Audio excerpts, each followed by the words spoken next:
Puppy Trades! This video has a few themes.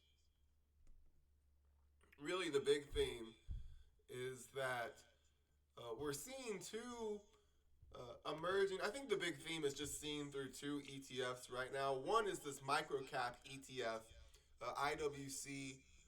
We'll get into this one and why I think it's going to rally significantly, right? So when microcap stocks rally, it's obviously a lot of fun. And I know when I start talking about fun, a lot of people think that this is, just, performative literature, which it is, right? But really, this type of stuff is measured through all types of ways. It's measured through sentiment. It's also measured in the options market, which is something I almost entirely focus on because sentiment can be, of course, subjective. I have a very interesting view of sentiment in my position as a so-called Finchwit influencer.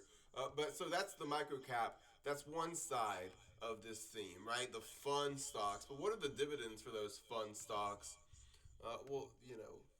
It's interesting with that ETF specifically because there's a lot of oil, there's a lot of value in the small cap ETFs. That's why I hesitate to dismiss them as these, only high risk takers would look at this because it is going to be very important for inflation, right? But just the idea of those fun stocks. Let's forget the oil stocks for a minute. The fun stocks, right? The ones that aren't necessarily inflation protection. Those are going to be rallying with IWC, and I'm going to get into those in this video, right? So, in my opinion, that's all part of a distraction, right? I know it sounds conspiratorial, which I never do. I never get conspiratorial, but that's all part of a distraction for these pesky value stocks that I have to put in the front of the video. But if we look right here, and we'll just get into the first option screen, I keep seeing this over and over and over. IGIB, the investment grade bonds for 5 to 10 years. I keep seeing this on the unusual options volume screen. I saw it yesterday with a pretty strong bias. I don't have the exact numbers, but it's doing what I've said. It's formed a wave 1 and ABC wave 2, another wave 1 and ABC wave 2. It's within a wave 3 of wave 3, heading up into the upper 50s, in my opinion, obviously going to coincide with yields going down, right? So these are investment grade bonds, and they're already investment grade, but they also have maturities of 5 to 10 years. So they don't even mature for that long away in the future, and they're investment grade companies. So very high quality, lots of underlying backing, very little chance of going to zero being investment grade bonds, right? High quality. Sort of, if we're going to say, to compare a random one, Dogecoin being shilled by the Hawk Tuah girl. Right? So we got Dogecoin being shilled by the Hawk Tuah girl. And notice how she's hitting all of them. She's hitting all of them, by the way.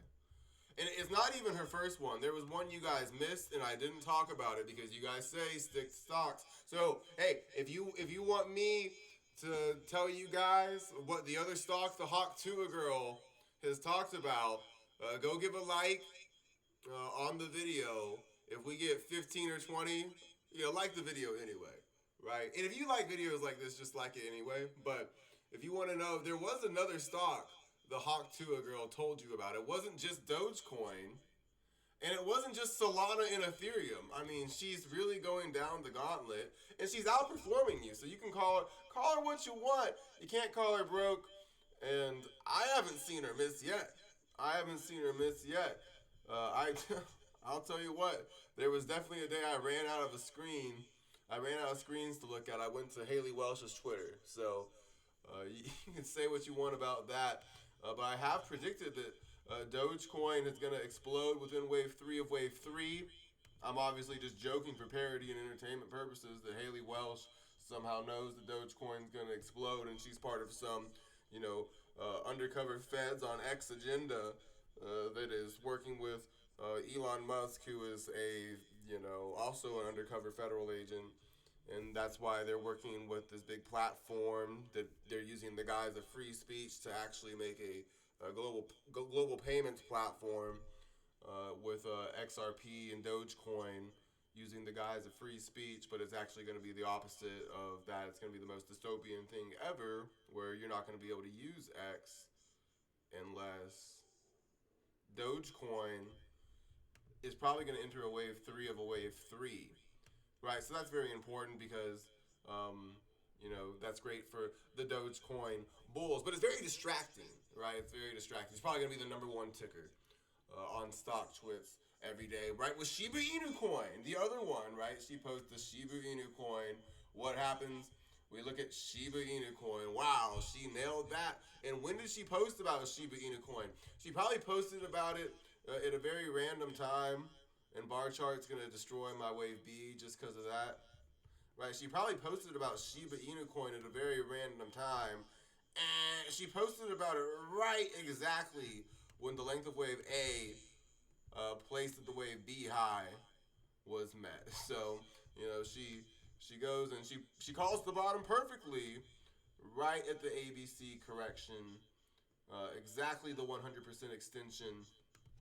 Wow. And now Shiba Inu coins entering wave three of wave three. That's probably going to take up another spot on stock twits and Twitter's trending tickers, right?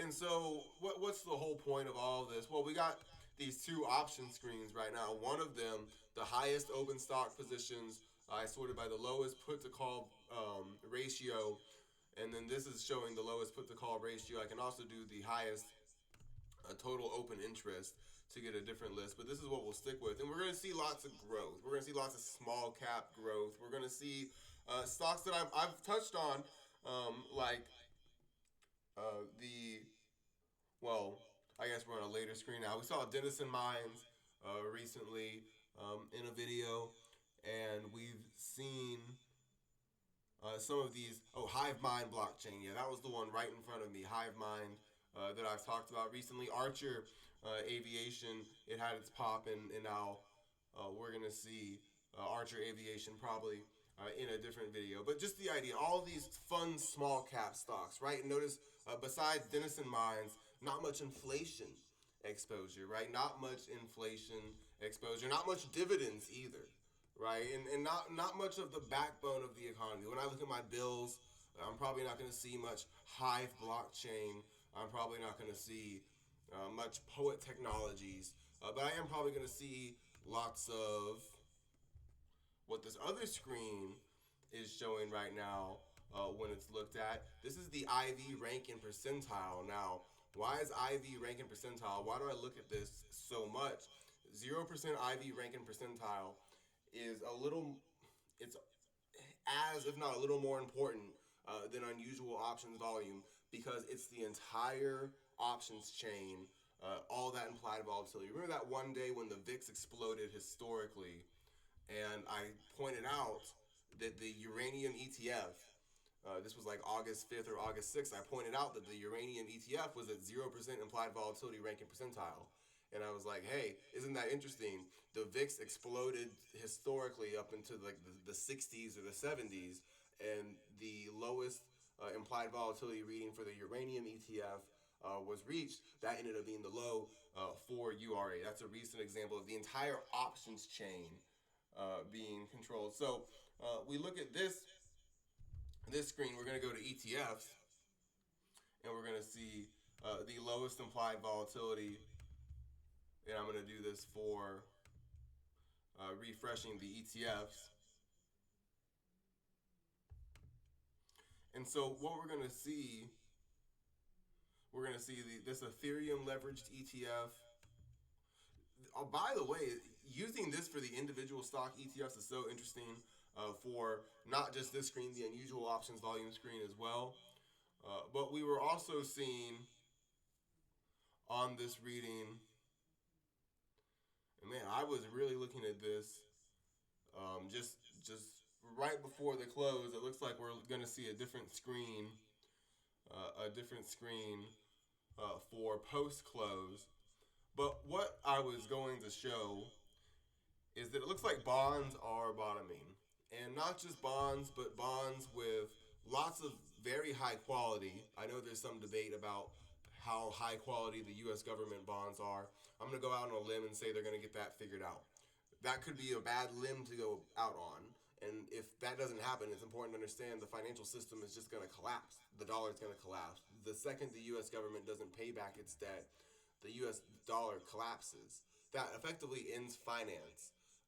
And that's where all of this other stuff that's mentioned, owning physical metals, being completely decentralized on the blockchain, or even doing so through ETFs. There's debate. Well, is doing this through a brokerage account and owning the spot Ethereum ETF, is that enough? Will that work? OUNZ and SPPP having redeemable and deliverable metals. Always check the prospectuses on that is a reminder from me because I'm not sure if the SPPP for palladium and platinum are deliverable, but they are redeemable to certain limits. So I'll check into that.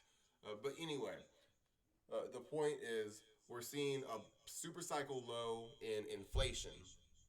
We're also seeing super cycle lows in fun. Let's focus on that. Super cycle lows in inflation and high quality debt paired with super cycle lows in microcap fund. So this is kind of, one of the commandments that I was going to use. One of the 10 stock market commandments, right? Because the whole video was kind of based on this idea of being street smart. The MMs are going to use Dogecoin and Shiba Inu coin and Gamestop, and in some ways Ethereum. They're going to use these really fun stocks to distract retail from, what's really important, right? What's really important, getting the bills paid, right? That's kind of the whole idea. It's this distraction, this smoke and mirrors. They're going to let retail have their fun and chase GameStop and have them spend years of their life spending, chasing GameStop, ignoring the dividend payers. This cycle with Dogecoin, it is going to be very profitable, but it's going to trap people forever into only chasing these growth stocks and all this.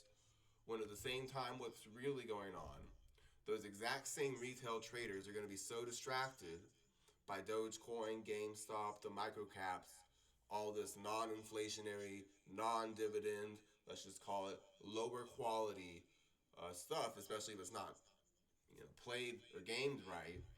And then what's also going to be happening, stocks like Mid America Apartments, the real estate ETF SCHH, is going to be ending Super Cycle Wave 2, Super Cycle Wave B, entering Super Cycle Wave 3, Super Cycle Wave C.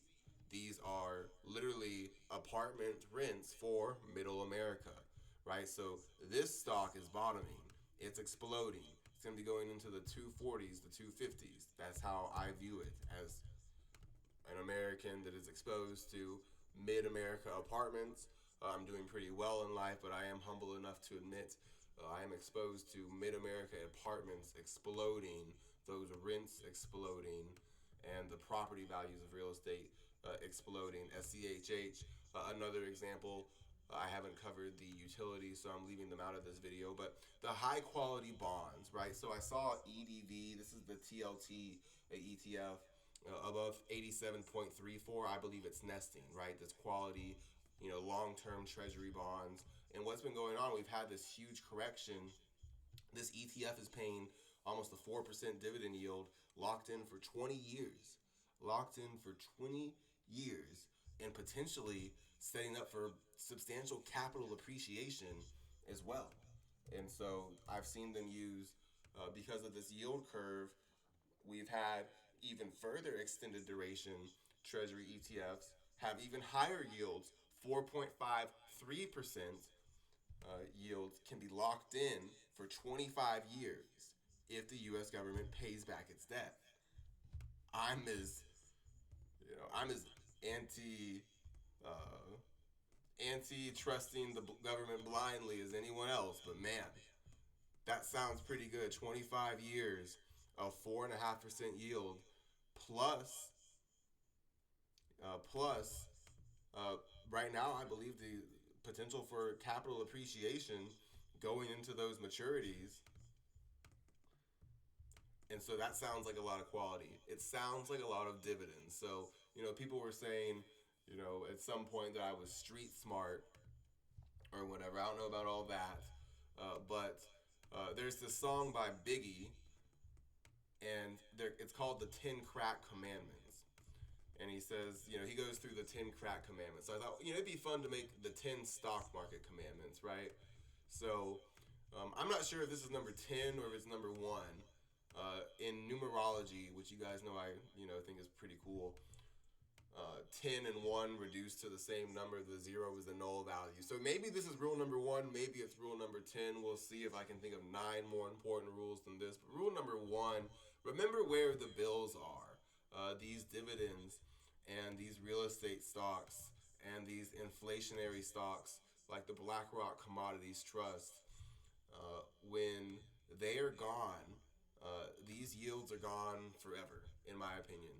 EDV is going to hold above 67.90, and it's going 1 2 1 2, wave 3 of wave 3. This 4.5% yield is going to dissipate, and the underlying value of those bonds is going to substantially grow. So, what's the downside risk? Well, as long as the U.S. government pays back its debt, which it historically does by printing money, causing inflation, like BCX looks like it's about to enter wave 3, then yeah, that's what's going to happen. There's going to be inflation. That's going to go away. They are going to pay, or sorry, the yields are going to go away. They are going to pay back their debt. The yields are going to go away. They're going to do that, obviously, by printing money. And we're going to see these commodities ETFs like BCX rally. Again, this pays a nice little dividend with covered calls out of the money from BlackRock on a closed-end fund. It also trades at a discount to NAV last time I checked. So again, right, we're getting this idea that quality dividends, quality inflation, quality things retail traders are exposed to.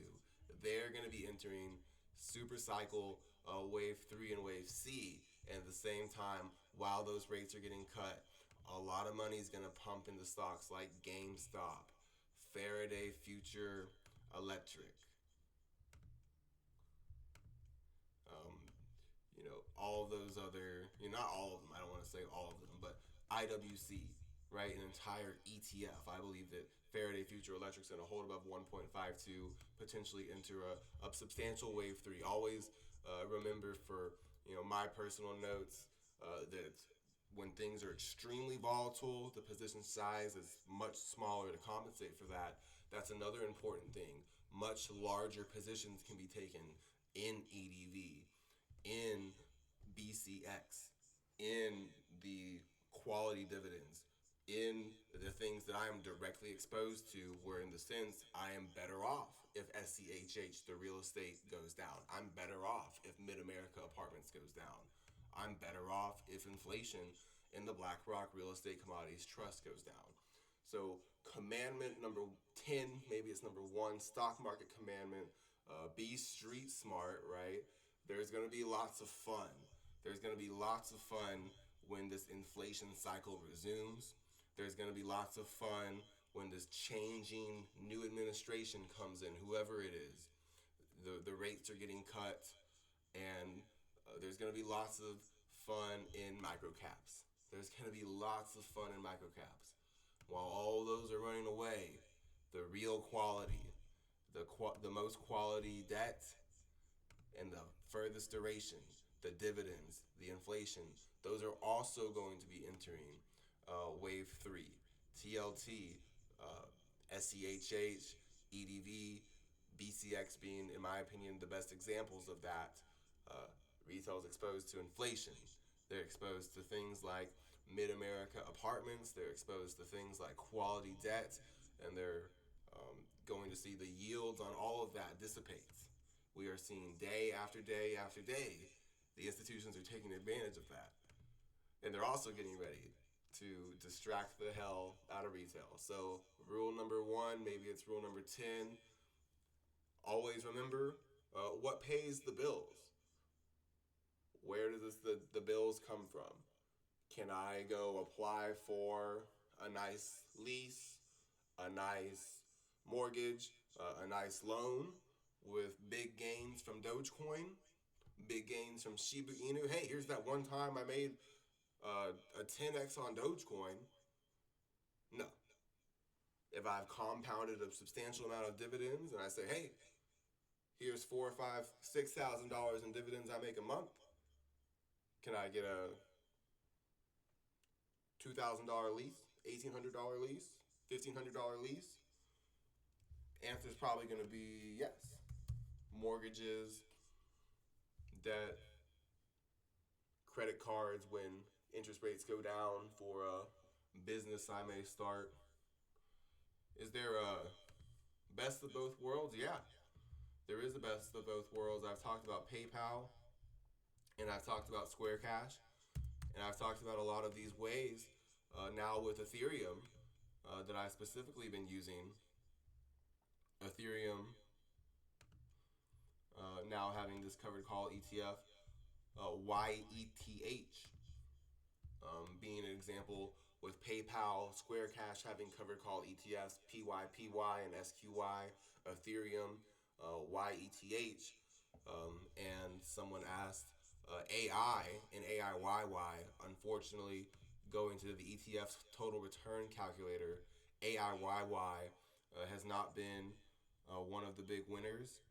Blindly averaging into AIYY has yielded a negative 24% total return. So I posted about this and said why I haven't, I cut that position. But AI itself, with the blend, is not going to be shown because it's not an ETF, obviously. But AI itself is looking very good. So what I said is I was going to stop adding to AI. Why? I was just going to let it pay for itself. But that I was still very bullish. C3 AI, I think it's going to hold. It's getting away from this invalidation of 18.85. But I think this is a wave one and a wave two. This is another wave one and ABC wave two, entering wave three of wave three. Unfortunately, AIYY hasn't worked out. But, for example, MSTY, growth, working out like a charm. PYPY, growth and dividends, working out like a charm. SQY, growth and dividends, working out like a charm. So there does appear to be AIPI, growth and dividends, working out like a charm. There does appear to be ways to get the best of both worlds, profiting from the microcaps going up and also the dividend super cycle being well underway.